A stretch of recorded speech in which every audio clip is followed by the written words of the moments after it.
La fenomenología es una corriente filosófica desarrollada por el pensador alemán Edmund Husserl en las primeras décadas del siglo XX. Su momento supuso una auténtica revolución en el campo de la filosofía y su importancia no solo radica en las aportaciones hechas por Husserl y sus seguidores, sino también en el hecho de que la fenomenología ha originado las corrientes de pensamiento más influyentes del siglo XX dentro de la llamada filosofía continental, como el existencialismo, pensamiento de Heidegger, discípulo en un principio de Husserl, o la hermenéutica filosófica. Pero comencemos con un ejemplo. En 1610 Galileo dirigió su telescopio hacia Júpiter.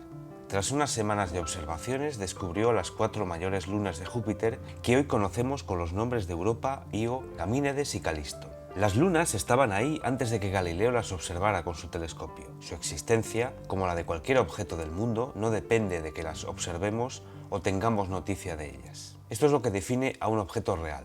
Existe por sí mismo, independientemente de que nosotros, los humanos, nos percatemos de ello o no. Sin embargo, hasta Galileo nadie sabía nada sobre las lunas de Júpiter. Si no hubiéramos inventado los telescopios, posiblemente no hubiéramos averiguado nunca que estaban allí. Esto nos permite darnos cuenta de una cosa: las lunas de Júpiter como objetos conocidos por los humanos, como objetos que observamos, describimos, sobre los que pensamos y hablamos, las lunas así entendidas aparecen en 1610. Lo que estamos haciendo es diferenciar dos maneras de ser o dos maneras de entender el ser de algo. Por un lado, el objeto real cuya existencia es independiente de nosotros, y por otro lado, el objeto como fenómeno, como algo conocido por nosotros. La palabra fenómeno hace referencia a algo que aparece, que se muestra o que se hace visible. Hay una importante diferencia entre los objetos reales y lo que hemos llamado objetos fenómeno o simplemente fenómenos. Ya hemos dicho que la existencia de los objetos reales no depende de nosotros. Las lunas de Júpiter, como objetos reales, estaban allí antes de que Galileo las observara. En cambio, los fenómenos tienen una existencia correlativa a nosotros. Hay una interdependencia o correlación entre el fenómeno y el sujeto ante quien aparece el fenómeno. Todo fenómeno aparece ante alguien y además hay una correlación en la forma de ser del fenómeno y el tipo de acto que realiza el sujeto ante quien el fenómeno aparece. ¿Qué significa esta correlación entre fenómeno y acto del sujeto? Por ejemplo, un rasgo de todo fenómeno visto o visible es su ubicación en el espacio. Esto implica que nosotros dirigimos nuestra mirada en el espacio para captar el objeto. Está aquí o allá, está cerca o lejos. En cambio, un rasgo necesario de todo sonido, de todo fenómeno oído o escuchado, es su extensión en el tiempo. Un ruido, un tono o una melodía requieren de tiempo para ser lo que son. Por lo tanto, requieren de la actividad o del acto de escuchar y conectar los distintos instantes para conformar ese ruido, sonido, melodía o tono. En resumen, los objetos reales gozan de un ser independiente de los humanos, mientras que el ser de los objetos fenómeno o de los fenómenos es dependiente de los humanos y sus actos. Sin embargo, desde la óptica del conocimiento, de alguna manera se invierte esta situación.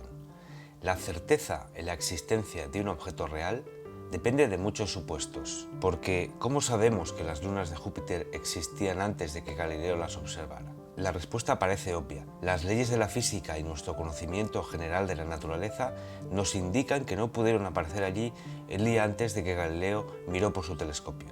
Pero esto significa que hemos de dar por supuesta la verdad de todo este conocimiento.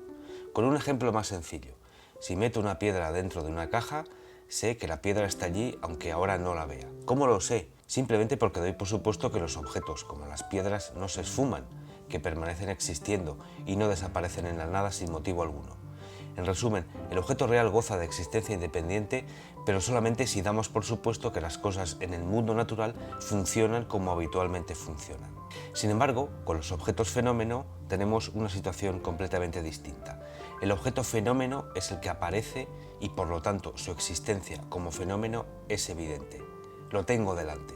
Galileo vio ante sus ojos, a través del telescopio, las lunas de Júpiter.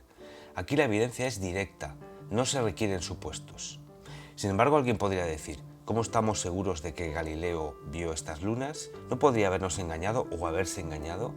Efectivamente, podemos poner en duda lo que vio Galileo, incluso podemos dudar de si Galileo realmente ha existido. Esto nos lleva a plantearnos lo siguiente: el objeto fenómeno en el sentido más estricto, el fenómeno puro, es aquel que se aparece ante mí. Aquello que aparece ante mí, de esto no puedo dudar. Aquí realmente no hay supuestos. Si miro por el telescopio y veo las lunas de Júpiter, el objeto como fenómeno es evidente. Lo tengo ante mis ojos. Por lo tanto, el fenómeno puro es aquel que no implica ningún supuesto. Es aquello que a mí se me aparece tal y como a mí se me aparece. Resumamos lo dicho. Hemos descubierto los objetos fenómenos al darnos cuenta de que un objeto real puede existir, pero solo existe para nosotros si lo descubrimos. Del objeto fenómeno hemos llegado hasta el fenómeno puro, al darme cuenta de que el único aparecer puro, sin supuestos añadidos, es lo que se me aparece a mí. Lo que nos lleva del objeto real al fenómeno puro es lo que Husserl llama reducción fenomenológica. ¿Cómo es este proceso? El punto de partida es lo que Husserl llama la actitud natural. Es la actitud en la que estamos en la vida cotidiana y que consiste en asumir la existencia, independientemente de nosotros, de los objetos del mundo. Pero supongamos que me desentiendo de esta existencia, que dejo de preocuparme si existen o no existen independientemente de mí las cosas del mundo y me centro solamente en los objetos fenómeno, es decir, en aquello que aparece ante mí. El objeto en tanto en cuanto se me aparece, únicamente desde esta perspectiva. Esto no implica negar que los objetos existen, sino simplemente suspender o poner entre paréntesis si su existencia es real. A esta actitud de poner entre paréntesis la existencia real, Husserl la denomina epogé. Cuando practicamos la epogé, alcanzamos la reducción fenomenológica, es decir, los objetos del mundo pasan a ser objetos fenómeno. El estudio de los objetos fenómeno o de los fenómenos es la fenomenología. La reducción fenomenológica implica descubrir los objetos fenómeno como algo diferente a los objetos reales, como otra perspectiva del ser. Pero también significa descubrir el yo puro como algo diferente del yo humano. Si hemos distinguido el objeto real del objeto fenómeno, de la misma forma podemos distinguir el yo ser humano del yo puro. Yo como ser humano formo parte del mundo. Tengo cuerpo, estoy ubicado en un lugar del espacio, me pasan cosas y hago cosas incidiendo en los objetos del mundo. En cambio, el yo puro es aquel que no es ningún objeto del mundo, sino a quien cualquier objeto del mundo se le aparece. Antes hemos señalado que el fenómeno es inseparable de los actos del sujeto. Pues bien, el yo puro se define por estos actos, que tienen lugar con los objetos fenómeno. Es decir, el yo puro es quien ve, quien siente, quien piensa, quien recuerda o quien imagina. Es lo que Descartes llamaba cosa pensante, aunque realmente no es una cosa más entre otras cosas. Es el campo o ámbito en el que los fenómenos se manifiestan. El yo puro es lo que Husserl llama ego trascendental, porque está más allá de cualquier objeto concreto, pero al mismo tiempo los incluye a todos en cuanto fenómenos suyos. Es difícil comprender lo que es el yo puro porque cuando hablamos de un ser solemos tener como referencia la forma de ser de los objetos reales, de las cosas. Pero ya hemos dicho que el yo puro no es una cosa. Es una realidad cuyo ser consiste en el darse cuenta. Es, de alguna manera, la atención en el sentido más puro. Cuando percibo, cuando pienso, cuando recuerdo, cuando imagino, quien realiza estas actividades es el yo puro. A esta forma de ser del yo puro, que consiste en darse cuenta de algo, tenerlo presente o dirigir la atención hacia algo, Husserl, siguiendo a Brentano, la denomina intencionalidad, y es lo que define al yo puro. Alguien podría decir que el yo puro no es más que la mente, pero depende de cómo entendamos la palabra mente. Solemos pensar que la mente es algo que pertenece a un ser humano concreto, a una persona, y que es el resultado de la actividad de su cerebro. Esto parece bastante razonable y, sin embargo, significa ver las cosas desde el punto de vista de lo que antes hemos visto que Husserl llama la actitud natural. Pero hay otra forma de verlo.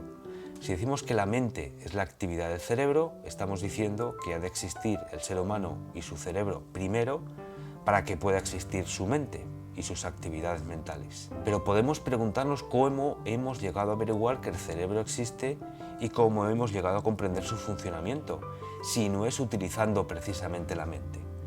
Hemos necesitado de nuestra mente para descubrir el cerebro.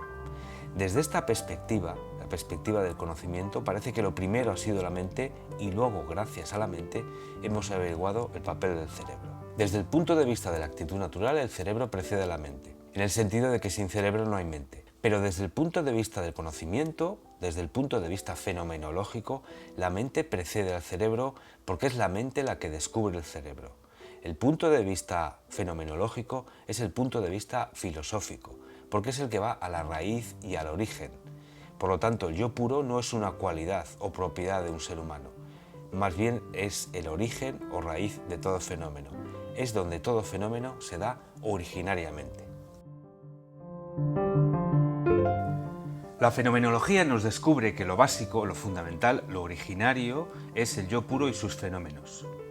Pero alguien podría objetar, ¿no es caer en un completo subjetivismo? Es decir, en pensar que la realidad es generada por la mente y que por lo tanto las cosas y el mundo no existen o solo existen en mi mente.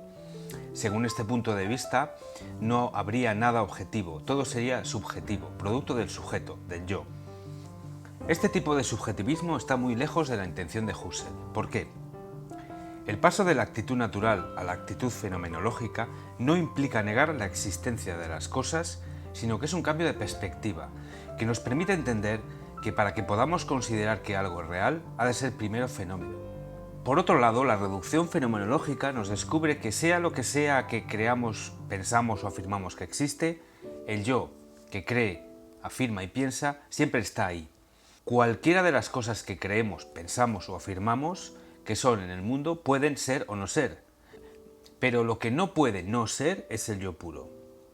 En segundo lugar, decir que todo objeto real ha de ser objeto fenómeno originariamente no implica decir que es una creación de la mente. Cuando abro los ojos veo ante mí lo que veo y no lo que me gustaría ver. No sabemos si Galileo quería ver o no las lunas de Júpiter, lo cierto es que las vio. Aparecieron en el telescopio con independencia de lo que él quería ver. La fenomenología es la ciencia que estudia lo que aparece y tal y como aparece. ¿Cuál es la importancia de este cambio de perspectiva desde la actitud natural a la actitud fenomenológica? O dicho de otra forma, ¿cuál es la relevancia de la fenomenología como filosofía? Según Husserl, en la cultura europea, a fines del siglo XIX y principios del siglo XX, hay una serie de problemas asociados con una absolutización de la actitud natural. Es importante entender que para Husserl la actitud natural no es incorrecta ni falsa. Decir esto sería absurdo. La actitud natural es en la que estamos en la vida cotidiana y es también de la que parte cualquier ciencia. Lo problemático para Husserl es interpretar de forma incorrecta la actitud natural, convirtiéndola en la única posible y por lo tanto perdiendo la capacidad de situarse en la actitud fenomenológica y lo que ésta nos proporciona. El positivismo es una corriente filosófica muy influyente a finales del siglo XIX, que considera que toda idea, creencia o teoría que no sea el resultado de la aplicación del método científico, del método experimental, es falsa o carente de sentido. Para el positivismo, la filosofía, los valores morales, las creencias religiosas o el arte son, a lo sumo, expresiones de sentimientos carentes de valor objetivo. Husserl considera que el positivismo y otras concepciones semejantes, además de falsas, son una amenaza para el ser humano dado que proyectan una imagen distorsionada sobre el conocimiento y la razón. Podríamos resumir esto en dos aspectos. En primer lugar, el positivismo da por supuesta la validez del método científico, pero si nos preguntamos por la validez de la ciencia, nos damos cuenta de que la propia ciencia no puede responder a esta pregunta. No puedo utilizar el método científico para averiguar si el método científico es válido. Esto es un argumento circular. Es necesario otro plano, otra perspectiva, y esta es la que proporciona la fenomenología. En segundo lugar, la aplicación de los métodos de las ciencias de la naturaleza al ser humano plantea serias dudas. Cuando estudiamos al ser humano queremos explicar y comprender su comportamiento, su forma de vivir en sociedad, etc. Pero esto involucra el estudio de objetos como las ideas, las emociones, los valores, las instituciones sociales que no son captables a través del método experimental. El acceso a estos objetos es fenomenológico.